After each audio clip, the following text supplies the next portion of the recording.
Rendons-nous à Pétéyé, localité située dans le département de Bondoukou, où le chef suprême des Koulongo et l'ensemble de tous ces sujets se sont retrouvés pour la première édition de la célébration des retrouvailles du peuple Koulongo du Gontougo.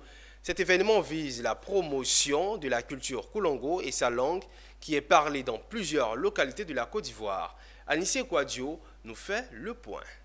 Le chef suprême des Koulongo, Dagbolo Saï Ier, est debout dans un palanquin en dansant. À ses côtés, plusieurs chefs de village sous son autorité, également portés en triomphe. Nous sommes à la célébration de leur fête des Ignames. Car dans le Gontougo, il n'y a pas que les Brons qui célèbrent cela. Les Koulongo également le font. Pour nous, fils et cadres Koulongo, cette fête représente l'enracinement de la culture Koulongo. Les Koulongo sont venus dans la région de Gontougo, les premiers. À travers cette manifestation, cette fête des Ignames, nous voulons promouvoir la langue Koulongo. Le chef reçoit du bois de chauffe des populations Koulongo qui lui permettront de célébrer cette fête comme l'exige la tradition. Ces derniers temps, des problèmes de leadership tendent à diviser le peuple Koulongo avec l'avènement d'un autre chef. La plupart des cadres Koulongo et plusieurs chefs traditionnels de plusieurs villages se reconnaissent uniquement quand Dagbolo Saï Ier comme leur chef suprême. Pour eux, il n'y a qu'un seul chef, Koulongo, dans le Gontougo. Sa Majesté Dagbolo Saï Ier était chef suprême du peuple Koulongo